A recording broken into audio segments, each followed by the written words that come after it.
I'm Clara, and I'm 28 years old. My husband just threw legal documents in my face and called me trash in front of his entire family. I smiled and signed every single paper. The next day, his lawyer called him screaming about what he'd just done. But let me back up and tell you how I got here. Where are you watching from today? Drop your location in the comments below and hit that like and subscribe button if you've ever felt completely betrayed by the people who were supposed to love you. You'll definitely want to stick around for what happened next. 3 hours ago, I was sitting in my own living room, surrounded by David's family like some kind of intervention. His mother Margaret sat across from me, her perfectly manicured fingers drumming against her Chanel purse. His father Richard stood behind the couch like a judge ready to deliver a sentence. His sister Jessica perched on the arm of David's chair, smirking like she was about to watch her favorite movie. The papers were spread across my coffee table like accusations. Transfer of assets. Relinquishment of inheritance rights. Documents that would hand over every penny my grandfather had left me to my husband's greedy hands. "This is what's best for everyone," Margaret said, her voice dripping with fake concern. "You're clearly not equipped to handle this kind of responsibility, Clara. David has the business experience to manage these assets properly." I looked around the room at these people who had welcomed me into their family 3 years ago. Back then, I thought I was so lucky to marry into the prestigious Hamilton family. David was charming, successful, everything I thought I wanted. His family seemed so sophisticated, so put together compared to my simple middle-class upbringing. How naive I was. "Sign the papers, Clara," David demanded, his voice harder than I'd ever heard it. "Stop being dramatic about this. It's just money. Just money." $23 million was just money to him. The inheritance my grandfather had worked 70 years to build, carefully saved and invested, so his granddaughter would never struggle the way he had during the Depression. Just money. "What if I don't want to?" I asked quietly. That's when David's mask finally slipped completely. He leaned forward, his face twisted with rage I'd only glimpsed in private moments. "Then you'll lose everything anyway. We have lawyers, Clara. We know about your little shopping habits, your questionable financial decisions. We can prove you're incompetent to manage this money." I almost laughed. My shopping habits? I drove a 3-year-old Honda and bought my clothes at Target. My questionable financial decisions? I donated $50,000 to charity last year and invested the rest conservatively, just like Grandpa taught me. But David wasn't finished. "Besides," he continued, "we know things about your past that you wouldn't want made public. That incident in college? The one you think nobody knows about?" My blood turned to ice. He was talking about the night I was assaulted at a fraternity party during my junior year. The night I'd reported to campus police and been ignored. The night that almost destroyed me until I found the strength to rebuild my life. David knew because I'd trusted him with that trauma during a vulnerable moment early in our marriage. Now he was weaponizing my worst memory against me. "You wouldn't," I whispered. Margaret smiled coldly. "Family protects family, dear. You're either with us or against us. And if you're against us," she shrugged elegantly. That's when I understood. This wasn't about the money. This was about power, control. They wanted to break me down until I had nothing left but dependence on their mercy. I picked up the pen, my hand surprisingly steady. "Where do I sign?" David's triumphant grin made my stomach turn. He pointed to each signature line, explaining what I was giving up like he was doing me a favor. His family watched with undisguised satisfaction as I signed away what they thought was my security, my independence, my future. "There," I said, setting down the pen. "Happy now?" "Ecstatic," Jessica murmured, already calculating her share. "I'm sure." They all left within minutes, barely containing their excitement. David kissed my forehead like nothing had changed. "You did the right thing, sweetheart, you'll see."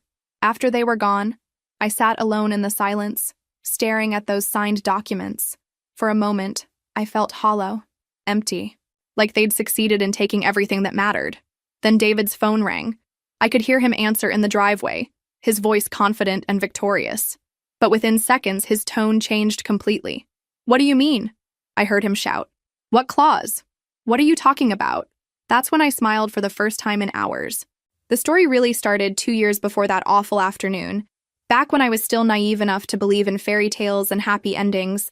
I met David Hamilton at a charity fundraiser for children's literacy, where I was volunteering as an event coordinator. He was there representing his family's investment firm, looking impossibly handsome in his tailored tuxedo. "You're the woman who organized this beautiful evening," he said, approaching me during the cocktail hour. His smile was warm, genuine, everything I dreamed about in a partner. I'm David Hamilton. This is incredible work you're doing. I was 26, working at a small nonprofit, living in a studio apartment, and driving a car that made embarrassing noises. David was 30, successful, sophisticated, everything I wasn't. When he asked for my number, I almost thought he was joking. But he wasn't. He called the next day, then the next, then every day for 2 weeks until I finally agreed to dinner. Our first date was at an elegant restaurant where the maitre d' knew David by name. He was attentive, funny, interested in my work even though it paid practically nothing. I admire people who dedicate their lives to helping others, he told me over dessert. It shows real character. 3 months later, he brought me home to meet his family. The Hamilton estate sat on 5 acres in the most exclusive part of town, a sprawling colonial with perfectly manicured gardens and a circular driveway that could fit 10 cars. I felt like I was stepping into a magazine. Margaret Hamilton greeted us at the door, dressed in cream cashmere that probably cost more than my monthly salary. She was beautiful in that polished, untouchable way that money can buy. Her embrace was brief, but seemed genuine. "So, you're the young woman who's captured our David's heart," she said, leading us into a living room that looked like a museum. "He's told us so much about your charitable work." Richard Hamilton was equally impressive, tall and distinguished with silver hair and a firm handshake. Jessica was there with her husband Robert, both dressed like they'd stepped off a yacht. The conversation flowed easily, touching on current events, travel, culture. I felt accepted, welcomed, like I might actually belong in this world. Clara's grandfather owns several properties downtown, David mentioned during dinner, and I saw something flicker in Margaret's eyes. Interest? Calculation? At the time, I thought she was just being polite when she asked follow-up questions. What I didn't know was that Richard had already been researching my family's financial background for months. He'd hired a private investigator after David first mentioned my grandfather's construction business and property investments. The investigator had discovered public records showing Grandpa Joe owned more real estate than anyone realized, plus had made some surprisingly shrewd stock investments over the decades. "Commercial real estate can be quite lucrative," Richard noted during that first dinner. "Your grandfather sounds like a savvy businessman." "He worked construction his whole life," I explained. "Saved every penny and bought buildings when they were cheap. He always said real estate was the only investment that couldn't disappear overnight." "Wise man," Margaret agreed, though now I know she was calculating potential inheritance values in her head. "Family wealth is such a responsibility. I'm sure he's taught you well." After dinner, David walked me through their garden, pointing out flowers his mother had imported from Italy. The evening was perfect, magical, everything a girl from my background could want. "They love you already," he whispered, pulling me close under a flowering tree. "I can tell." 6 months later, he proposed with his grandmother's ring, a stunning Art Deco diamond that had been in the Hamilton family for generations. The wedding was everything I'd dreamed of, held at the country club with 300 guests, most of whom I'd never met. Margaret insisted on handling all the arrangements. "You're so busy with your little nonprofit," she said sweetly. "Let me take care of everything. Consider it my gift to you both." I should have seen the control for what it was, but I was so grateful to be accepted.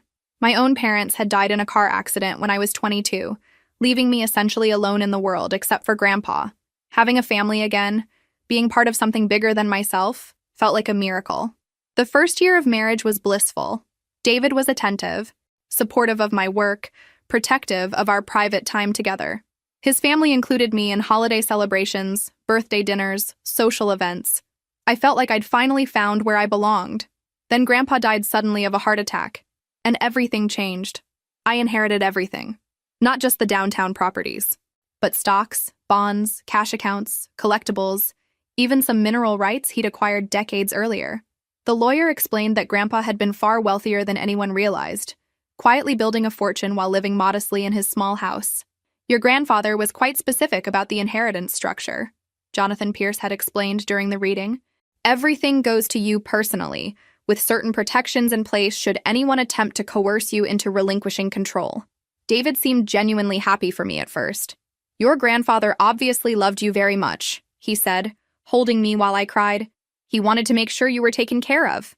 But something shifted in the family dynamic almost immediately. Conversations stopped when I entered rooms.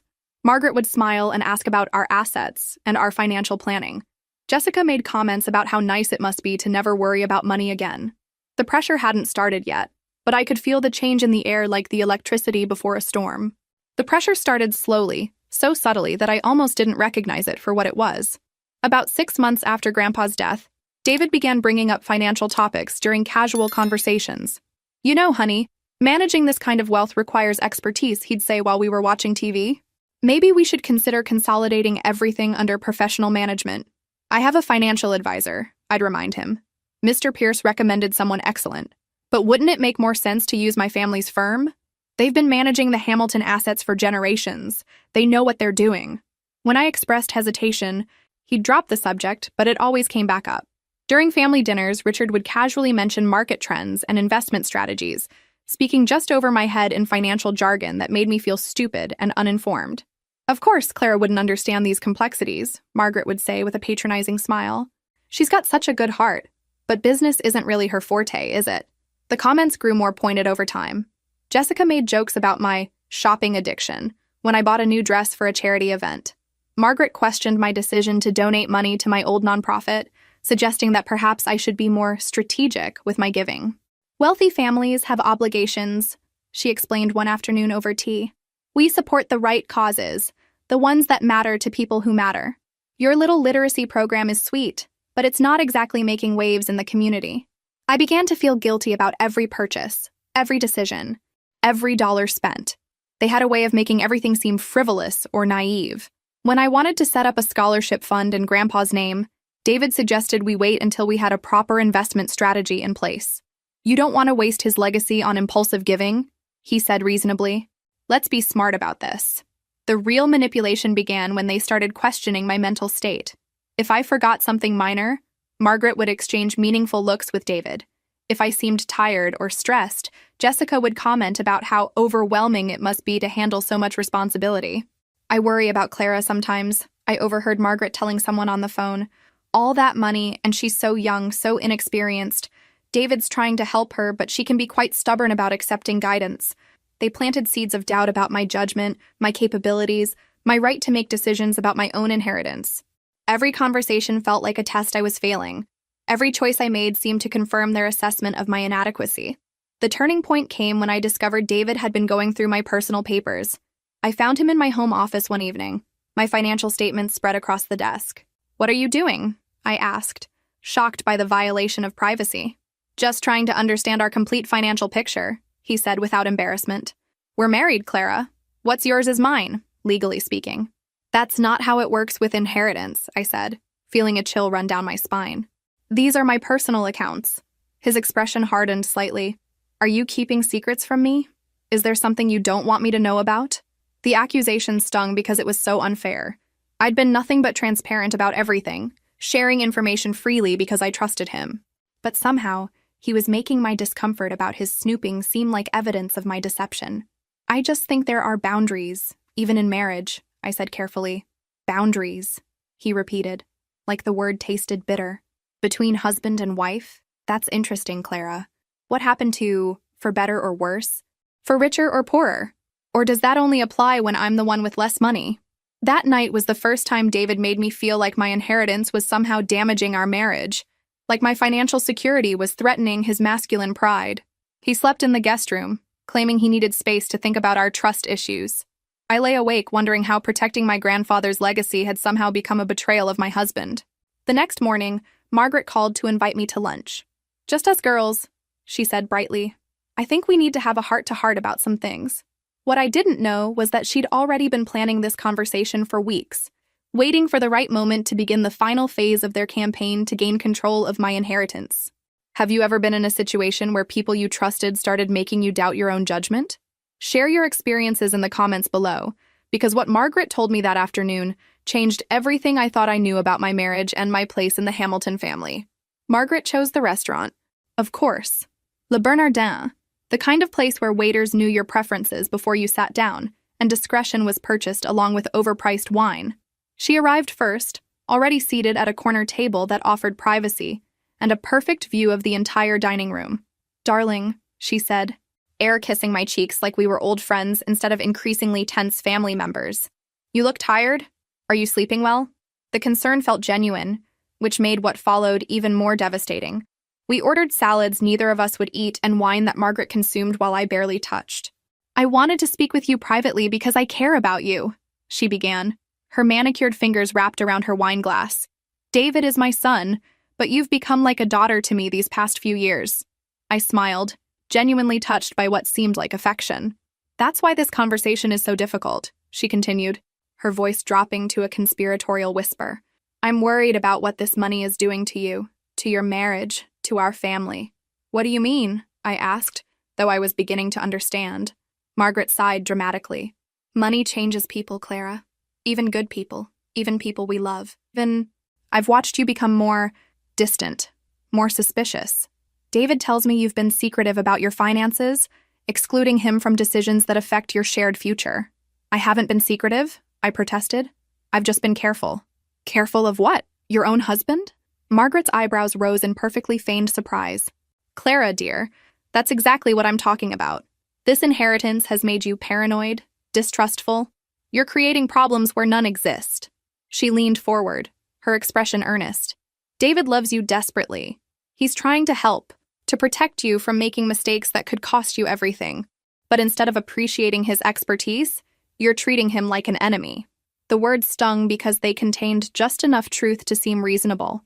I had been more cautious, more protective of my financial independence. But was that really such a terrible thing? Think about it logically, Margaret continued. David has a Harvard MBA and 15 years of investment experience. You have a liberal arts degree and worked for a nonprofit that barely kept its doors open. Who is better qualified to manage significant assets? It's not about qualifications, I said weakly. It's about autonomy. Margaret actually laughed. A sound like crystal breaking. Autonomy? In a marriage? Clara, that's the most selfish thing I've ever heard. Marriage is about partnership, about making decisions together for the good of the family. She signaled for another glass of wine, letting her words sink in while I processed the guilt she was systematically layering onto my shoulders. There's something else, she said quietly. Something David didn't want me to tell you, but I think you need to know. My stomach tightened with dread. People are talking, she whispered. At the country club, at social events. They're saying things about your behavior since the inheritance, about how you've changed, become cold and calculating. Some are wondering if you married David for his family connections, knowing you were about to come into money. That's ridiculous, I gasped. I had no idea about the inheritance when we got married. Of course not, Margaret soothed. I know that. David knows that. But appearances matter, darling. And right now, you appear to be a gold digger who got lucky and is now cutting her husband out of the financial success she brought to the marriage. The manipulation was masterful. She was making me responsible not just for my own choices, but for other people's perceptions, for David's reputation, for the family's social standing. What do you want me to do? I asked, feeling defeated. Nothing dramatic, Margaret assured me. Just let David help. Sign power of attorney documents so he can manage the assets professionally. Set up trust structures that protect the money while giving him the authority to make day-to-day decisions. Show the world that you trust your husband, that you're a team. Power of attorney means giving up control, I said. It means giving up the burden, she corrected. Clara, you're 28 years old. You should be focused on starting a family, building a home, enjoying your marriage. Instead, you're stressed about portfolio management and tax implications. That's no way to live. Starting a family? The phrase hit me like a physical blow because David and I had been trying to get pregnant for months without success. Margaret knew this, of course. She knew everything that mattered in our lives. Imagine how much easier everything would be, she continued, if you could just trust David to handle these things. You could go back to your charity work, maybe start that family you've been wanting. Leave the complicated financial decisions to someone with the expertise to make them properly. By the time lunch ended, I felt like I'd been emotionally beaten with a velvet hammer. Margaret hugged me goodbye, whispering, "Think about what I've said, darling. For David's sake, if not your own." I drove home in a daze, questioning everything I'd believed about my marriage, my inheritance, my right to make my own decisions. When David found me crying in our bedroom, he held me tenderly, asking what was wrong. "Your mother thinks I should give you power of attorney," I admitted through tears. "Only if that's what you want," he said softly.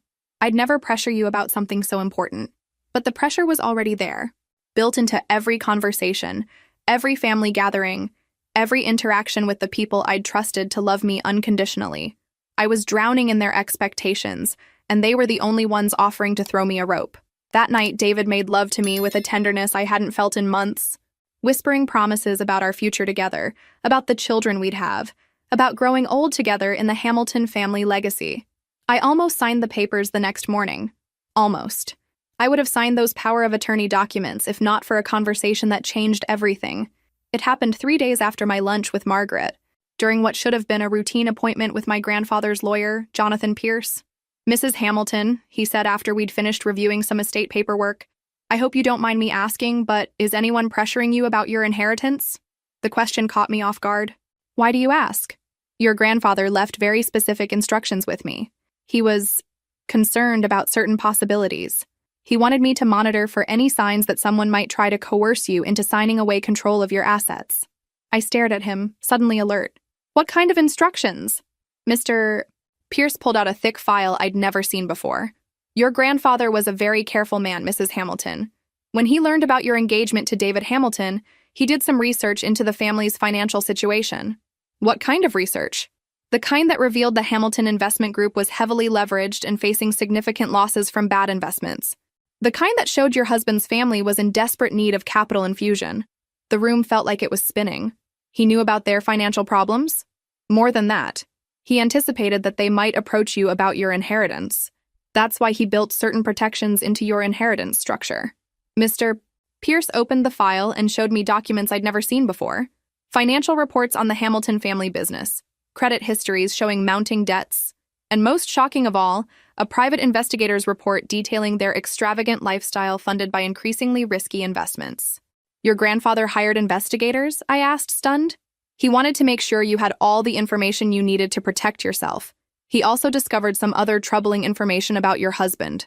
My hands trembled as Mr. Pierce handed me a manila envelope. Inside were photographs of David with another woman, taken at various locations over the past several months. Hotel receipts, restaurant bills, phone records showing hundreds of calls and texts. "Her name is Amanda Richardson," Mr. Pierce said quietly. "She works at the Hamilton family firm. The relationship has been ongoing for approximately 7 months. 7 months. While I'd been struggling with infertility treatments and blaming myself for our inability to conceive, David had been having an affair with a co-worker. There's more," Mr. Pierce continued. "Your grandfather suspected that if financial pressure didn't work, the family might attempt more direct coercion. He left specific instructions about what to do if you ever felt threatened or manipulated." He handed me another document, this one bearing my grandfather's seal and signature.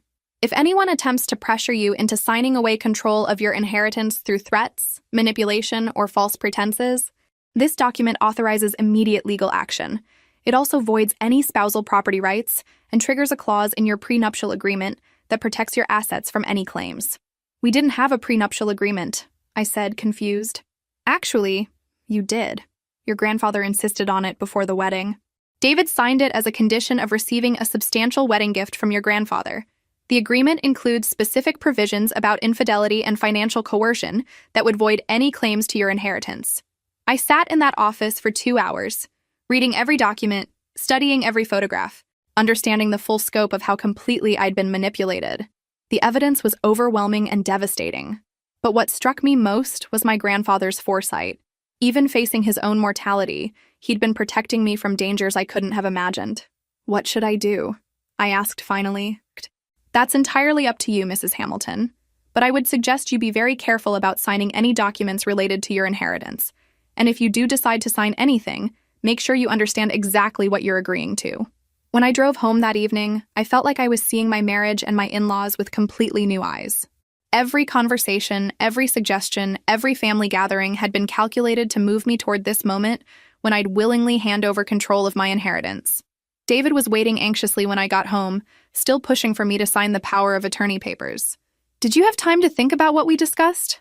he asked, his voice carefully neutral. I looked at my husband, this man I'd thought I knew, and saw a stranger wearing a familiar face. "Yes," I said quietly. "I've thought about it a lot. And I think we should call your family together. If I'm going to sign away control of my inheritance, everyone should be there to witness it.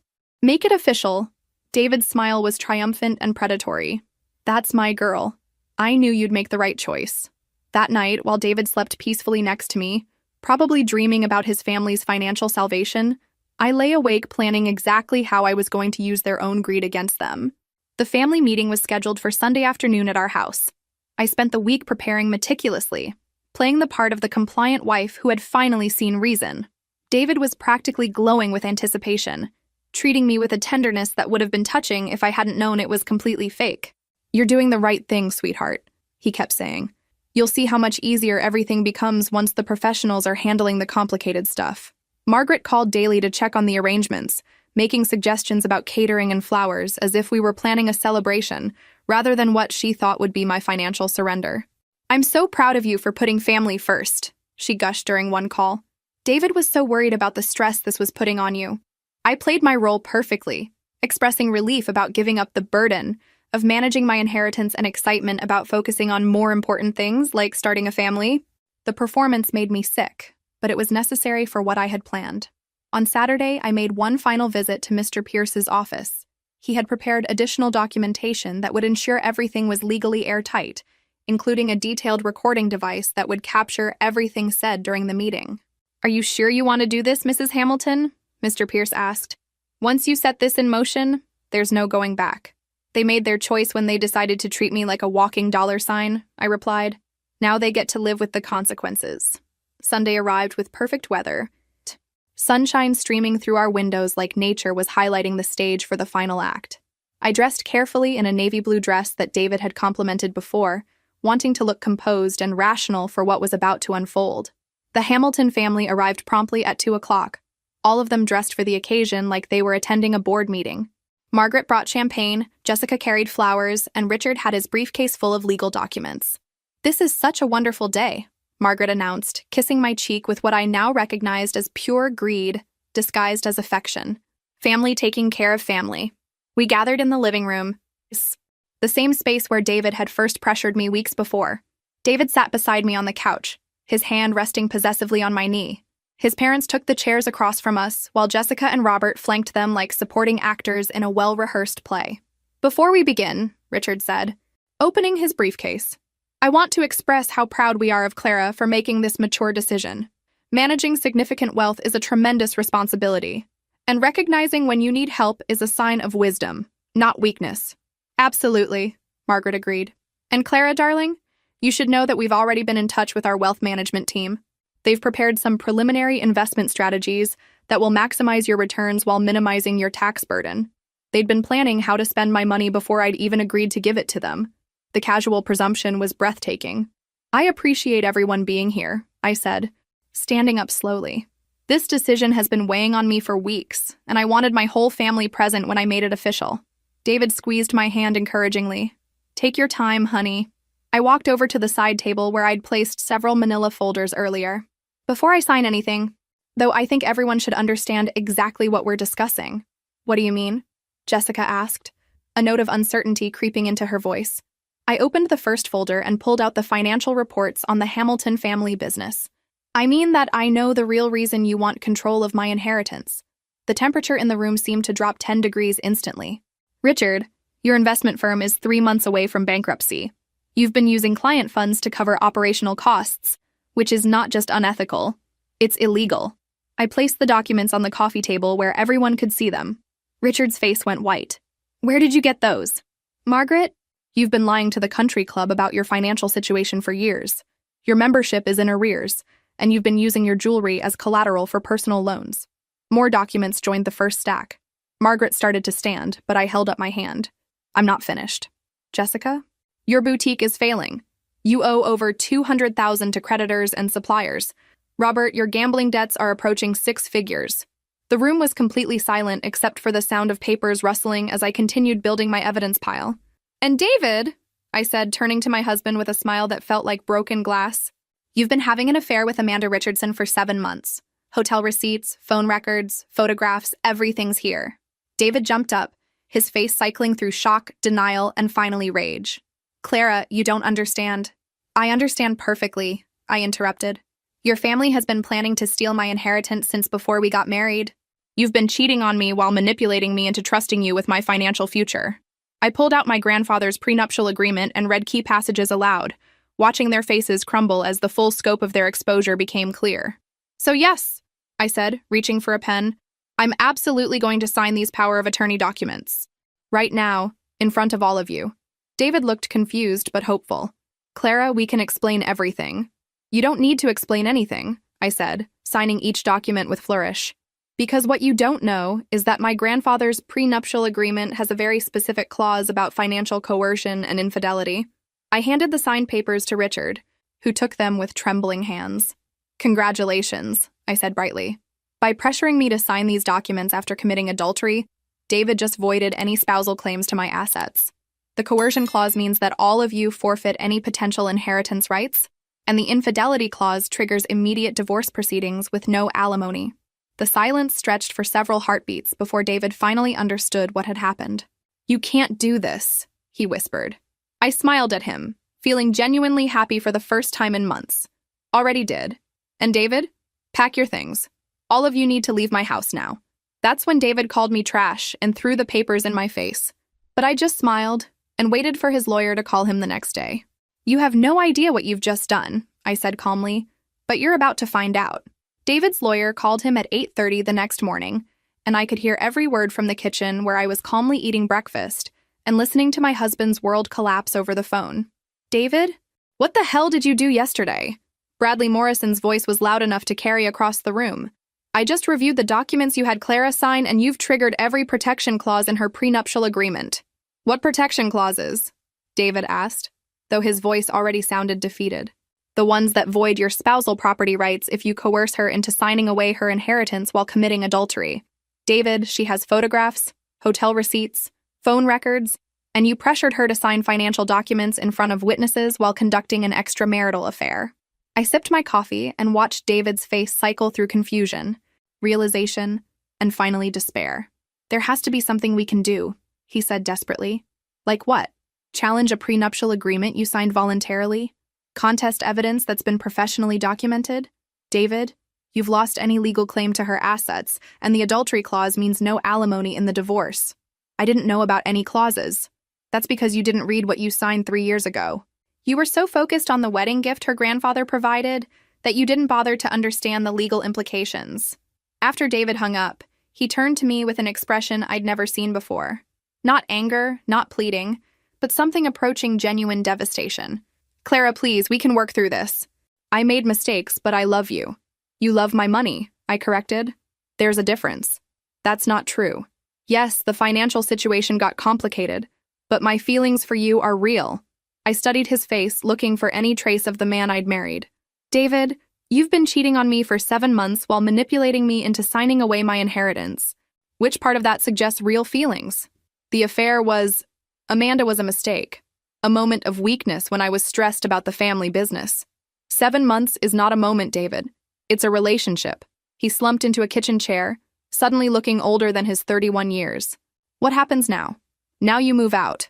The divorce papers will be filed this week, and you figure out how to explain to your family that their financial salvation plan just became their complete ruin.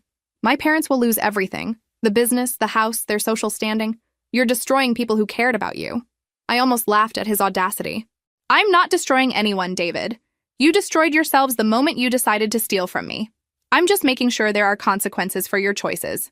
2 hours later, Margaret called, her voice strained but still attempting that maternal tone she'd perfected over the years. Clara, darling, we need to talk. There are things you don't understand about our family situation. I understand perfectly, I replied. You're broke, desperate, and got caught trying to steal from your son's wife. It's not that simple. The business troubles are temporary. We just needed some liquidity to get through a rough patch. $23 million is quite a rough patch. Clara, please. David loves you. This whole thing got out of hand, but it started from a place of wanting to protect you. Even caught red-handed, she was still trying to manipulate me. Margaret, do you remember when we first met? You asked about my family background, seemed so interested in Grandpa's investment philosophy. You weren't making conversation. You were gathering intelligence. The conversation continued for another 15 minutes, with Margaret alternating between apologies, explanations, and thinly veiled threats. When she finally hung up, I felt oddly sorry for her. Desperation makes people do terrible things. But my sympathy didn't extend to forgiveness. That afternoon, I had a visitor I wasn't expecting. Amanda Richardson stood on my doorstep, looking exactly like the woman from the private investigator's photographs. Blonde, polished, professional, everything David probably thought he deserved. I suppose you hate me, she said without preamble. I don't think about you enough to hate you, I replied honestly, but I'm curious why you're here. David told me you knew about us. Among other things. Amanda looked uncomfortable, shifting her designer purse from one shoulder to the other. I didn't know he was married when we started seeing each other. When did you find out? 4 months ago. By then, I was... She paused, her hand moving instinctively to her stomach. And there it was. The final complication I should have expected. Congratulations, I said dryly. When are you due? February. Amanda's composure cracked slightly. David says he's going to leave you, that he's been planning it for months. He said the marriage was a mistake, that you two were never compatible. I actually felt bad for her in that moment. Amanda was about to learn what I'd just discovered, that David Hamilton was exceptionally good at telling people what they wanted to hear. Can I give you some advice? I asked. She nodded. Get a paternity test. And a good lawyer. David's family is broke. He's about to be unemployed and divorced, and he has a history of making promises he can't keep. Amanda left looking considerably more worried than when she'd arrived. What do you think will happen next? Will David try to fight back? Or will he accept defeat? Drop your predictions in the comments below. You won't believe what he actually did. David's counterattack came 3 days later, and it was exactly as pathetic as I'd expected. He returned to the house while I was at work, using his key to let himself in. I knew because my security system sent alerts to my phone every time a door opened. I found him in my home office when I got home, rifling through filing cabinets with the desperate efficiency of a man running out of options. Looking for something specific? I asked from the doorway. He spun around, guilt and anger warring on his face. This is still my house too, Clara. I have a right to be here. Actually, you don't. The prenuptial agreement specifies that this house, purchased with my inheritance money, remains my separate property. You're trespassing. Our marriage isn't over yet. I still have rights. I walked over to my desk and calmly pulled out a legal document. These are divorce papers. I filed them this morning. You have 30 days to respond, and given the evidence of adultery and financial coercion, I doubt any lawyer will advise you to contest them. David's face went white as he scanned the papers. You can't divorce me for trying to help you manage your money. I can divorce you for adultery, which I have documented proof of. The financial manipulation is just additional evidence of bad faith in our marriage. Clara, please. I made mistakes, but I love you. We can work through this. The desperation in his voice was almost convincing. Almost. With therapy? Marriage counseling? Are you going to tell Amanda Richardson that our marriage is worth saving? His jaw tightened. Amanda is a complication, not a relationship. A complication who's carrying your child. We don't know for sure it's mine. I stared at him, genuinely amazed by his capacity for self-deception. David, do you hear yourself right now? You're standing in my office, having broken into my house after months of lying and cheating, trying to convince me that your pregnant mistress is just a complication. I know how it sounds, but I want to save our marriage. I want us to work. Why? Because you love me, or because you need my money? David was quiet for a long moment, and I could see the calculation happening behind his eyes. Both, he said finally. I won't pretend the financial security isn't important, but my feelings for you are real. Your feelings for my bank account are real, I corrected. Your feelings for me were always conditional on what I could provide for you and your family. That's not fair. What's not fair is spending 7 months lying to me while planning to steal my inheritance. David sank into my desk chair, suddenly looking defeated. So what now? You destroy my family's business? You ruin my reputation? You take everything and leave me with nothing? I don't have to take anything, David. You've already lost everything that mattered. The question is what you're going to do about Amanda and your child. What do you mean? I mean, she came to see me yesterday. She's pregnant, scared, and starting to realize that you're not the man she thought you were. What are you going to do about that? David was quiet for several minutes. I don't know, he admitted finally. Well, you'd better figure it out quickly, because unlike me, she doesn't have a prenuptial agreement protecting her from your family's financial problems. After he left, I called a locksmith to change all the locks, then poured myself a glass of wine and sat in my kitchen, marveling at how quiet the house felt. Not empty, peaceful. For the first time in months, I wasn't waiting for the other shoe to drop. My phone rang around 9 o'clock. Richard Hamilton's name appeared on the screen, and curiosity won over common sense. Clara, this is David's father. I think it's time you and I had a frank conversation. I'm listening. You've made your point. You caught us in a difficult situation and you've extracted your revenge. But continuing this path won't benefit anyone. I'm not seeking revenge. Richard, I'm protecting myself from people who tried to defraud me. We never intended to defraud you. We intended to help you manage assets you're not qualified to handle. Even now, even caught red-handed, he couldn't admit the truth. The Hamilton family's capacity for self-deception was truly remarkable. Richard, I said, your son is having a baby with another woman while trying to convince me our marriage is worth saving. Your family spent months manipulating me with fake affection. You personally researched my family's finances before David even proposed. What part of this sounds like help to you? We're facing bankruptcy because of your actions. You're facing bankruptcy because of your poor business decisions and fraudulent accounting practices. I'm just refusing to be your solution. The conversation continued for 20 minutes, with Richard alternating between threats and pleading. When he finally hung up, I realized something important. They still didn't understand what they'd done wrong. They saw themselves as entitled to my money, deserving of my trust, victims of my unreasonable expectations. Even facing financial ruin, they couldn't acknowledge the fundamental dishonesty of their actions. 3 days later, Amanda called with news I'd been expecting. David's gone, she said, her voice hollow. He packed his car and left town yesterday. His lawyer says he doesn't know where David went. I'm sorry, Amanda. His parents are saying the baby isn't his. They're claiming he never admitted paternity. I closed my eyes, feeling tired. David had done exactly what I'd predicted when his life fell apart. He'd simply disappeared to start over somewhere else, leaving everyone else to deal with the mess. What are you going to do? I asked. I don't know. My lawyer says if David doesn't come back voluntarily, they can issue warrants for child support, but that only works if they can find him. Amanda, you and your baby deserve better than this. I know, she whispered. I just wish I'd figured it out sooner. After we hung up, I sat in my quiet house, thinking about patterns and consequences. David would reinvent himself somewhere else with people who didn't know his history. His family would blame everyone but themselves for their problems and continue looking for new marks to exploit. And I would continue rebuilding my life, one decision at a time, guided by the wisdom that some people see you only as what you can give them, rather than who you really are. 6 months later, the divorce was finalized without drama. David never responded to the papers, never hired a lawyer, never came back to contest anything. His signature appeared on the final documents via overnight mail from a law office in Phoenix, suggesting he'd found somewhere warm to restart his life. I felt nothing when I signed the final papers, not sadness, not anger, not even relief, just closure. The Hamilton family's financial collapse had been swift and complete. Richard's investment firm was under investigation by both state and federal authorities for mismanagement of client funds. Margaret had been forced to sell most of her jewelry and designer wardrobe to pay basic living expenses. Jessica's boutique had closed, and she'd taken a job as a sales associate at a department store. They'd lost the family estate to creditors, their country club memberships had been revoked for unpaid dues, and their social circle had evaporated once word spread about their financial troubles. The once prestigious Hamilton name now carried whispers of scandal and failure.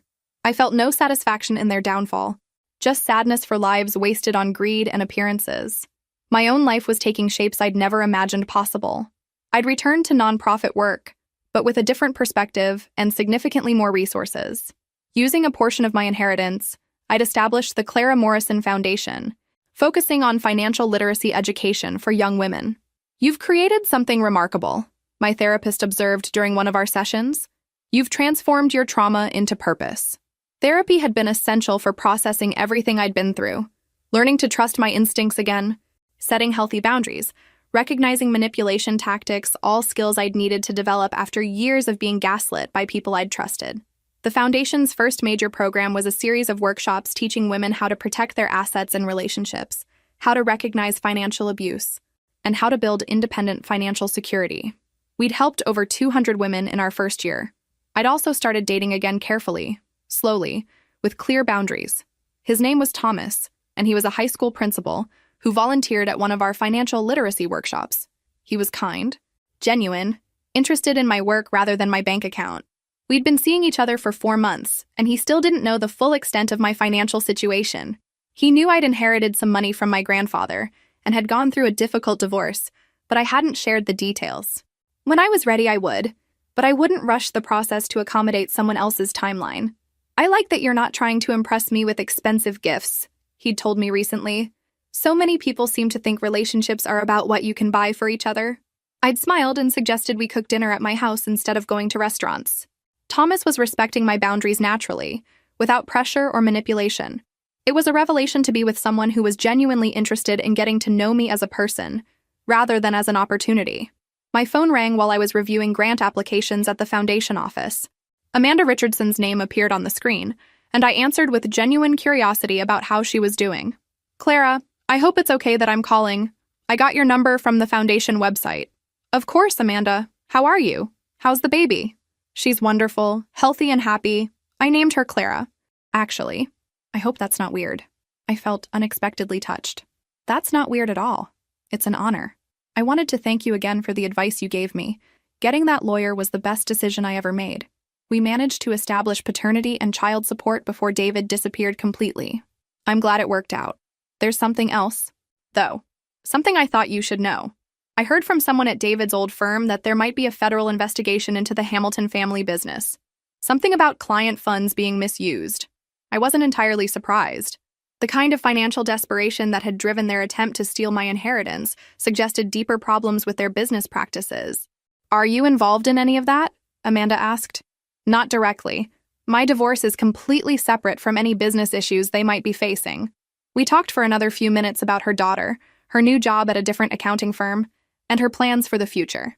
Amanda sounded happier and more confident than she had during our previous conversations. After we hung up, I reflected on how differently our lives had evolved from that moment when David's deception was exposed. Amanda had found strength she didn't know she had and built a secure future for herself and her daughter. I'd learned to trust my instincts and create meaningful work from my painful experiences. David had simply run away from the consequences of his choices, probably telling himself that everyone else was to blame for his problems. That evening, Thomas and I cooked dinner together at my house, and I found myself wanting to share more of my story with him. Not because I needed his approval or validation, but because I trusted him enough to be more vulnerable. "Thomas," I said while we were washing dishes, "there are some things about my past that I'd like to tell you about. Some of it might surprise you." He set down the dish he was drying and gave me his full attention. "I'd like to hear whatever you want to share." For the first time in years, I was looking forward to being completely honest with someone about my experiences. Not because I needed their understanding, but because I wanted to share my authentic self with someone who'd earned that trust. "It's a long story," I warned him. "I have time," he said simply. And for the first time since my grandfather died, I felt truly ready to trust someone with the whole truth about who I was and what I'd survived. I told Thomas everything that night about David, about the Hamilton family, about the inheritance and the betrayal and the manipulation. I showed him some of the legal documents, the evidence my grandfather had compiled, even some of the newspaper clippings about the Hamilton family's financial troubles. Thomas listened without judgment, asked thoughtful questions, and never once suggested that I should have handled things differently. "Your grandfather sounds like he was an amazing man," he said when I finished the story. "He was. He protected me even after he was gone. And you protected yourself. That's what impresses me most about this story. You trusted your instincts and fought back when people tried to use you." 3 months later, our quiet dinner was interrupted by a phone call that brought my past crashing back into the present. "Mrs. Hamilton, this is Agent Sarah Chen with the FBI's Financial Crimes Division.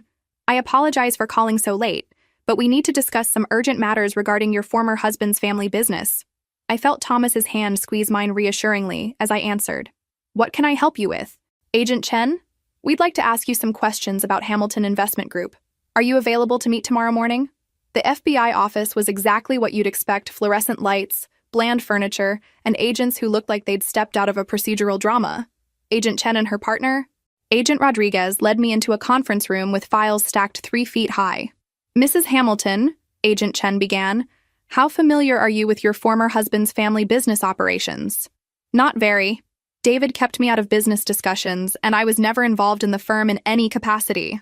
"Were you aware that Hamilton Investment Group has been under federal investigation for securities fraud?" I nearly choked on my coffee.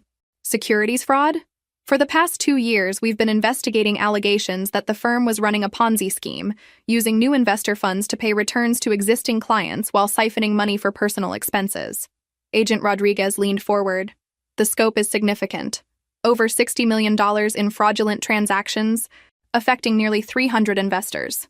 Your name appears on several corporate documents as a potential guarantor for business loans," Agent Chen explained, showing me photocopies. Did you ever sign authorization for your assets to be used as collateral? I studied the documents carefully. The signatures looked close to mine. But something was off about the letter formation. These are forged, I said immediately. I never signed these documents. We suspected as much based on the timeline and your divorce records, but we needed your confirmation. Over the next 3 hours, the agents explained the full scope of the Hamilton family's criminal enterprise. Richard had been stealing from client accounts for years, using increasingly desperate schemes to cover the losses. When traditional embezzlement wasn't enough, he'd started forging documents to use other people's assets as loan collateral. My inheritance had been their ultimate salvation plan, $23 million to pay back stolen funds and restart their operation with legitimate capital. When I'd refused to cooperate, Richard had resorted to forgery. The family is looking at significant federal charges, Agent Chen explained. Wire fraud, securities fraud, money laundering, identity theft. Richard and Margaret could face 25 years each. What about Jessica? She used her boutique to launder money from the scheme and helped create false documentation. She's looking at 10 to 15 years. And David? That's where we need your help. We have evidence that David was involved in the forgery scheme, but he disappeared before we could arrest him. We know he's been living in Arizona under an assumed name, but we need to locate him to serve federal warrants. I felt a strange mix of vindication and exhaustion. Vindication because my instincts had been right. These people were criminals who saw me as nothing more than an opportunity. Exhaustion because I was being pulled back into their chaos even after extracting myself from their lives. Will I need to testify? I asked. Almost certainly. Your testimony about the coercion attempts and your identification of the forged documents will be crucial for establishing their pattern of fraud. The trial began 8 months later, and sitting in that federal courthouse felt surreal. The Hamilton family looked diminished in their orange jumpsuits, stripped of the polish and sophistication that had once intimidated me. Richard had aged dramatically, his silver hair now completely white, his posture defeated. Margaret sat rigidly beside him, still trying to maintain her dignity even in federal prison clothing.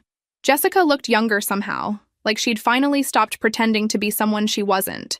David still hadn't been found, despite federal manhunts and media attention. He'd become a ghost, probably reinventing himself in some small town where nobody knew his history. I testified for 2 days, walking the jury through the systematic manipulation, the forged documents, the coercion attempts. The evidence was overwhelming: financial records, recorded phone calls, witness testimony from other victims. The defense tried to portray the family as desperate people who made bad choices under financial pressure. But the prosecution had documented years of deliberate fraud that went far beyond desperation. The verdict came back after 6 hours of deliberation.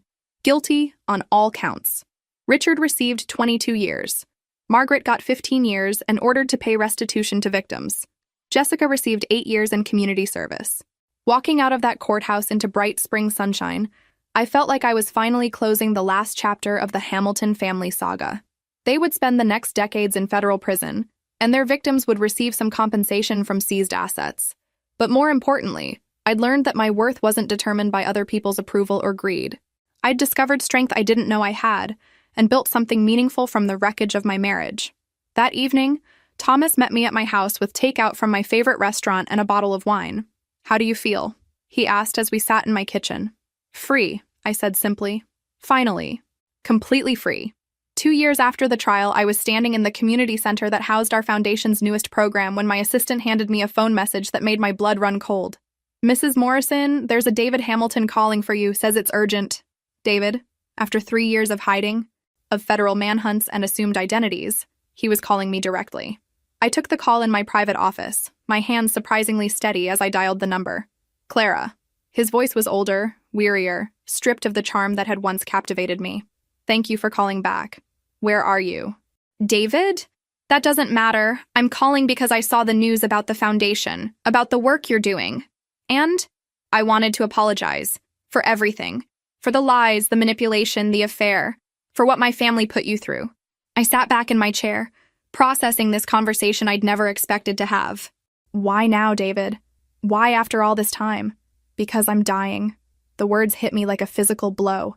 Whatever I'd expected, it wasn't this. "I have pancreatic cancer," he continued. "Stage 4, maybe 3 months left if I'm lucky." "David, I'm sorry. I wouldn't wish that on anyone." "I know you wouldn't. That's why I had to call." You deserved better than what I gave you, Clara. You deserved honesty, respect, genuine love. Instead, I gave you lies and manipulation. I found myself crying, not from sadness, but from a complex mixture of grief for what might have been and relief that this conversation was finally happening. Why did you do it? I asked. Why couldn't you just love me for who I was? Because I didn't know who I was, he said quietly. I'd spent so long being what my family expected, what society expected, that I lost track of my own values. When I met you, you were so genuine, so authentic, and instead of learning from that, I tried to change you into someone who fit my family's expectations. And Amanda? Amanda was my attempt to feel in control of something when everything else was falling apart. It wasn't fair to her, and it certainly wasn't fair to you. We talked for over an hour, and for the first time in our relationship, David was completely honest with me. He told me about the pressure from his parents to find a wealthy wife, about his own insecurities and need for approval, about how the affair had started as an ego boost and spiraled into something he couldn't control. I want you to know that I've been following your work with the foundation, he said near the end of our conversation. You've helped so many women avoid what I put you through. That's something to be proud of. Thank you. Clara, can I ask you something? Are you happy? Really happy? I thought about Thomas, about the life we'd built together, about the foundation and the women we'd helped, about the peace I'd found in my own authentic self. Yes, I said honestly. I am. Good. You deserve that. David died 6 weeks later. Amanda called to tell me, her voice steady but sad. He came back east in his final weeks, she explained. He wanted to meet his daughter before he died, and he wanted to make sure she'd be taken care of. How is little Clara? She's wonderful. 3 years old and full of energy. David set up a trust fund for her education before he died. Not much, but enough to help. And you? I'm engaged. To a man who knew my whole story before he proposed, who loves Clara like she's his own daughter. We're getting married next month. After we hung up, I sat in my office thinking about second chances and the different paths our lives had taken. David had spent his final months trying to make amends for his failures. Amanda had found genuine love with someone who accepted her completely. I'd built a life based on my own values and found partnership with someone who respected my journey. That evening, I told Thomas about David's death and our final conversation.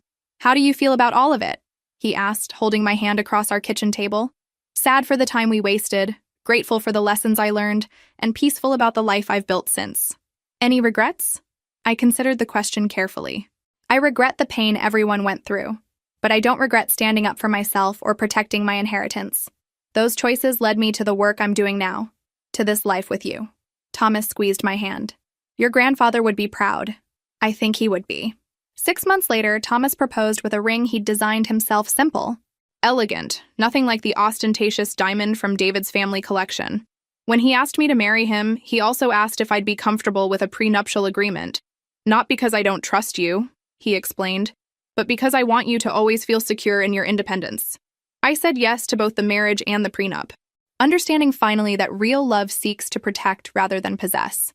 Our wedding was small, attended by people who genuinely cared about both of us rather than what we represented or what they could gain from knowing us. Amanda and her new husband came, along with little Clara, who charmed everyone with her bright smile and boundless energy. Standing at the altar with Thomas, I thought about the journey that had brought me to this moment. The betrayal that had nearly destroyed me had ultimately shown me my own strength. The people who'd tried to use me had taught me to value authenticity over appearances. Most importantly, I'd learned that my worth wasn't determined by what others could take from me, but by what I chose to build with the gifts I'd been given. 5 years later, I stood in the newest location of our foundation, watching women learn skills that would protect them from the kind of manipulation I'd experienced. The program had grown beyond anything I'd initially imagined. 12 cities. Thousands of women served. Partnerships with law schools and financial institutions. Mrs. Morrison, one of our program coordinators, approached me. The documentary crew is ready for your interview. The documentary about financial abuse in relationships was airing next month, and they'd wanted to include my story as an example of someone who'd successfully fought back against systematic manipulation. Sitting in front of the cameras, I reflected on how much had changed since that awful Sunday afternoon when I'd signed those papers in my living room. What would you tell someone who's in a similar situation to what you experienced? The interviewer asked. Trust your instincts, I said without hesitation. When people you're supposed to trust start making you doubt your own judgment, that's a red flag. When financial decisions become about power and control rather than partnership, that's abuse. What about forgiveness? Do you forgive the people who tried to defraud you? I thought about David's final phone call, about the Hamilton family in their prison uniforms, about the waste of human potential that greed and desperation had created. Forgiveness is a process, not an event, I said finally. I don't carry anger anymore, but I also don't pretend that what they did was acceptable. Some actions have consequences that can't be undone by apologies. Any final advice for our viewers? Your worth isn't determined by what others can take from you. It's determined by what you choose to build with the gifts you've been given. After the interview, I drove home to the house Thomas and I had bought together, a smaller place than my first home, but filled with genuine warmth and shared memories. Our daughter was playing in the backyard, her laughter carrying through the open windows. At 35, I was a different person than the naive young woman who'd married David Hamilton. I was stronger, wiser, more careful with my trust, but also more generous with my love for people who'd earned it. The inheritance my grandfather left me had been about more than money. It had been about the foundation for building a life based on my own values, my own choices, my own definition of success. Thomas found me in the kitchen preparing dinner and wrapped his arms around me from behind. "Good day?" he asked. "Perfect day," I replied, leaning back against him and watching our daughter through the window. "The foundation board called while you were out. They want to expand the program to international locations. What do you think?" "I think your grandfather would be amazed by what you've built." I thought about Grandpa Joe, about his foresight in protecting me from dangers I couldn't have imagined, about his faith in my ability to use his gift wisely. "He gave me more than money," I said quietly. "He gave me the tools to protect myself and the resources to help others do the same." That evening, after our daughter was asleep and the dishes were done, Thomas and I sat on our back porch watching the sunset. My phone buzzed with a text from Amanda. "Clara's first day of kindergarten. She says she wants to help women when she grows up, just like her namesake." The photo showed a bright-eyed little girl with a backpack bigger than she was, grinning at the camera with David's smile but none of his calculating charm. "Look at that," Thomas said, seeing the photo over my shoulder. "The next generation of strong women." I smiled, thinking about the ripple effects of the choices we make, the children who grow up watching us stand up for ourselves or learning to accept less than we deserve. "She'll never have to wonder if she's worthy of respect," I said. That's something. If this story resonated with you, make sure to like and subscribe for more stories about turning betrayal into strength. And remember, sometimes the people who try to break you end up showing you exactly how unbreakable you really are. The inheritance my grandfather left me wasn't just money. It was the foundation for building a life based on my own values, my own choices, my own definition of success. It was the knowledge that my worth comes from within, not from what others think I can provide for them. And that inheritance is worth more than $23 million. It's worth everything. Some betrayals destroy us. Others reveal strength we never knew we had. The difference is in how we choose to respond when we discover who people really are behind their masks. I chose to build something better from the ashes of what they tried to burn down. And that choice changed everything.